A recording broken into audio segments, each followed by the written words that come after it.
The Kremlin has reacted to the United States, allowing Ukraine to use long-range missiles to strike targets in Russia. Ukraine has been using the Army Tactical Missile System, or ATACMS, to target Russian forces in occupied territories. These missiles have been critical in striking air bases in Crimea and military positions in the Zaporizhzhia region. For over a year, ATACMS have played a pivotal role, but until recently, the United States restricted Ukraine from deploying these long-range missiles inside Russian territory. Now, the policy has shifted. Supplied by Lockheed Martin, these powerful ballistic missiles have a range of up to 300 kilometers, or about 186 miles. This change in U.S. policy is reportedly in response to North Korea's deployment of troops to support Russia in the Kursk border region, where Ukraine has held territory since August. Tensions are rising in Europe as the U.S. confirms 10,000 North Korean troops are in Russia and could be used to bolster Russian forces near Ukraine in the coming weeks.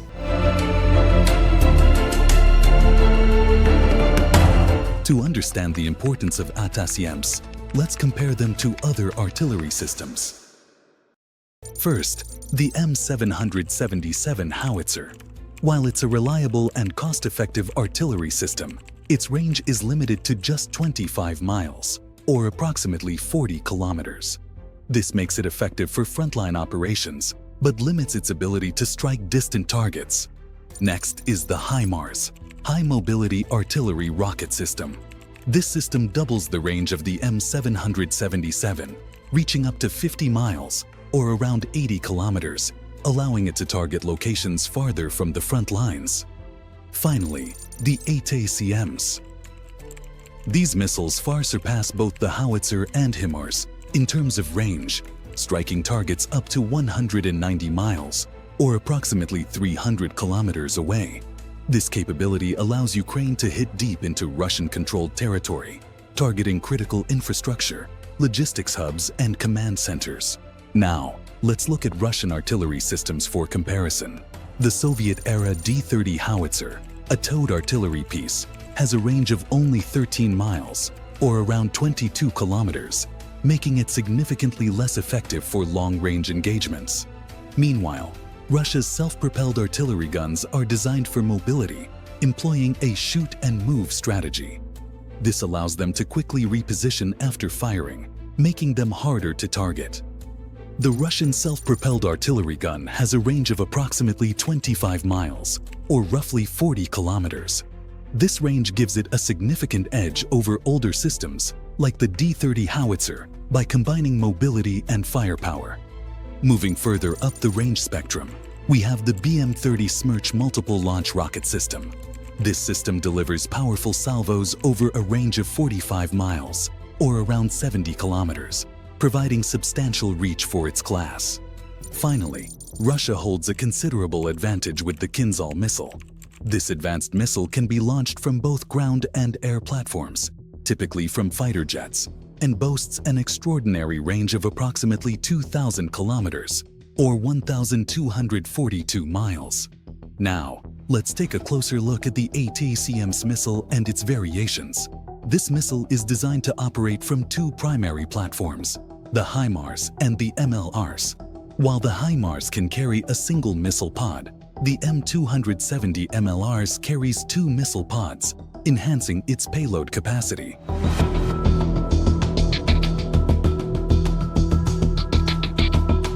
Here's a breakdown of the basic tactics and maneuvers involved in deploying the ATACMS missile. Transport and deployment. The Lockheed C-5 Galaxy aircraft is used to transport the MLRS to a designated safe location. Once the system is unloaded, it can become operational within just 15 minutes of landing. Unloading the MLRS. The crew unloads the MLRS system, along with its reloader and launchers, to prepare for deployment. Advancing to the front lines, the battalion moves approximately 70 kilometers, or 40 miles, closer to the front lines to position the missile launchers strategically. Target designation. The Control and Command Center identifies and designates targets for destruction, ensuring precision in strikes. Shoot and scoot tactics. In high-threat situations, the MLRS employs a shoot and scoot strategy. This tactic enhances survivability by allowing the system to fire, reposition, and avoid counterattacks in a matter of minutes. Reload operations. Using a reload arm assembly, the MLRS and HIMARS conduct quick and efficient reloading operations, enabling sustained offensive capabilities.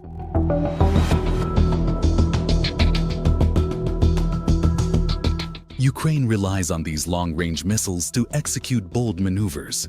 For instance, during their recent invasion of the Russian Kursk region, Ukrainian forces surprised the Russian army by advancing through a small town in Sutsa. This unexpected operation demonstrated the strategic value of long-range artillery in cutting through enemy defenses and disrupting their plans. What's particularly remarkable is that Ukraine accomplished this recent advance with just a small mechanized brigade. This brigade consisted of approximately 11 main battle tanks, 20 infantry fighting vehicles, including the American Bradley, and the 8-wheeled Stryker armored fighting vehicle. Additionally, Ukraine deployed a significant number of FPV drones, which cost only $11,000 each. Despite their low cost, these drones caused significant damage, even destroying high-value targets such as Russian T-90 tanks, which are worth approximately $4.5 million each. This cost-effective use of technology is helping Ukraine shift the tide on the battlefield. Instead of engaging in a direct head-on assault, Ukrainian forces executed their strategy by maneuvering around heavily defended checkpoints and attacking the enemy from the rear. This tactic caught the Russian army completely off guard, as reinforcements were cut off by the precision strikes of HIMARS artillery systems. This approach allowed Ukraine to capture over 1,000 square kilometers, equivalent to about 386 square miles, a substantial area that now presents a significant challenge for Ukraine to defend. The operation also highlighted a major intelligence failure on Russia's part. Over the last 2 months, Ukrainian troops had been quietly amassing in small groups to avoid detection. This gradual buildup ensured their preparations remained under the radar. Despite some Russian bloggers reporting on the activity, their warnings were dismissed by Russian generals as a diversion to draw forces away from other critical areas. This miscalculation gave Ukraine the advantage it needed. Now, let's dive into the strategy that made this operation so successful. Ukraine employed the time-tested military principle of concentration of force. With their army being only about 10% the size of the Russian forces, direct confrontation was not a viable option. Instead, they focused on strategic positioning and precise, impactful attacks to outmaneuver the larger Russian army. Approximately 800,000 Russian soldiers were stationed along the borders, waiting for the opportune moment to launch an offensive and crush Ukraine. In response, the Ukrainians identified a weak spot in the Kursk region and mobilized their troops to execute a flanking maneuver. Their strategy focused on capturing a single checkpoint, regrouping with their mechanized forces, and systematically eliminating the remaining checkpoints. They repeated this process over and over, dismantling Russian resistance one piece at a time. This clever tactic, known as defeat in detail, made the Ukrainian army appear much larger than it actually was, a strategy reminiscent of some of the greatest commanders in history. To better understand the scale of the conflict, let's compare the military numbers from each country. Russia, 1,320,000 active soldiers, a reserve force of 2 million troops, an additional 250,000 paramilitary units, adding a formidable layer to their defense. Ukraine, 900,000 active soldiers, 1,200,000 reservists ready to defend their homeland, 100,000 paramilitary units bolstering their forces. Despite the disparity, Ukraine's tactics leveraged their mechanized brigades and innovative use of equipment to significant effect. Let's take a closer look at the vehicles and systems employed during the operation. At the forefront of the assault was the Soviet-era UR-77 mine-clearing vehicle. This system operates by launching a line charge filled with explosives over a minefield. Once detonated, the explosion creates a shockwave and blast pressure that neutralizes or detonates any mines in its vicinity, clearing the path for advancing forces. The mechanized brigade relied heavily on main battle tanks like the Ukrainian T-84, a design based on the Soviet-era T-80 tank. These were accompanied by the more common T-64 tanks, a model that dates back to the 1960s, but remains a reliable staple of Ukraine's armored forces. Infantry fighting vehicles such as the M2 Bradley played a crucial role in the convoy. Interestingly, during the Gulf War, M2 Bradleys destroyed more armored vehicles and tanks than the M1 Abrams, showcasing their effectiveness in combat. By combining modern tactics with this diverse arsenal of vehicles, Ukraine was able to maximize the impact of their smaller forces, turning the tide against a numerically superior adversary. As part of the mechanized brigade, Ukrainian forces were also supported by the American Stryker. This versatile vehicle not only carries troops and infantry units during assaults, but can also function as a command and control platform. Another key component of Ukraine's mechanized forces is the BMP-1, a Soviet-era infantry fighting vehicle, along with the BTR-80, an 8x8 amphibious armored personnel carrier designed during the same period.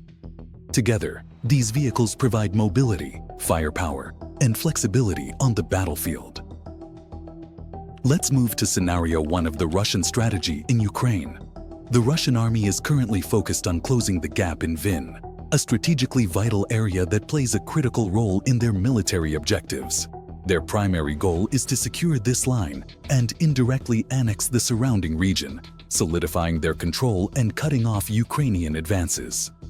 In response, Ukrainian forces launched a counterattack, reportedly beginning early in the morning around 7 a.m., according to Russian sources. Mechanized Ukrainian troops crossed the border through a narrow corridor, initiating a counteroffensive aimed at disrupting Russian plans. By executing this maneuver, the Ukrainians strategically forced the Russian military to redeploy personnel from Vuhledar to the Kursk region, weakening their presence in Vin. One of Ukraine's key objectives under this scenario is to stretch Russian resources thin, forcing them to defend multiple fronts.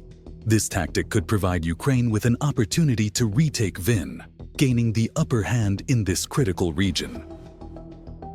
Another significant objective for Ukraine is targeting Russian air bases with ATACMS missiles.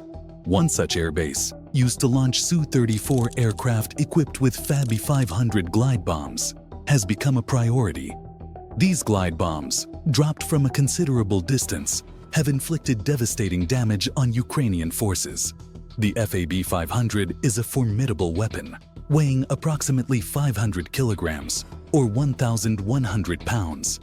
Its destructive capabilities make the airbase from which it operates a crucial target in Ukraine's strategy to neutralize Russian aerial threats. The most crucial component of the Fabi-500 glide bomb is its unified glide and correction module. This module likely utilizes Russia's GLONASS guidance system, commonly referred to as the UMPK bomb kit, to ensure precise trajectory and accuracy during deployment. Another key feature is the tail stabilizer, which provides aerodynamic stability as the bomb descends under gravity. At the front of the bomb is the fuse adapter, a critical piece housing the triggering mechanism. Positioned directly behind the fuse, adapter is the auxiliary booster, which plays an essential role in activating the bomb. The Su-34, NATO reporting name Fullback, is the aircraft primarily used to deploy these bombs. This twin-engine, all-weather supersonic strike aircraft of Soviet origin is designed for medium-range fighter-bomber missions. Here's how the deployment process works, simplified step-by-step. Approach. The Su-34 fighter jet flies toward its target while staying just outside the range of enemy air defense systems, maintaining safety for the aircraft. Release. Once the pilot activates the release mechanism, the bomb is dropped, and the safety pin is pulled by gravity as it falls. Deployment. Initially, the bomb's wing kit is folded. As the bomb safely clears the aircraft, the wing kit unfolds, transforming it into a glide weapon. This transformation gives the bomb an extended range of up to 70 kilometers, or approximately 43 miles. Guidance. During flight, the wings make small, precise adjustments, guided by the GLONASS system. Russia's equivalent of GPS. This ensures the bomb follows its pre-programmed path to the designated target's exact longitude and latitude. This combination of advanced guidance systems and aerodynamic stability allows the FAB-500 to deliver devastatingly precise strikes, making it a formidable weapon on the battlefield.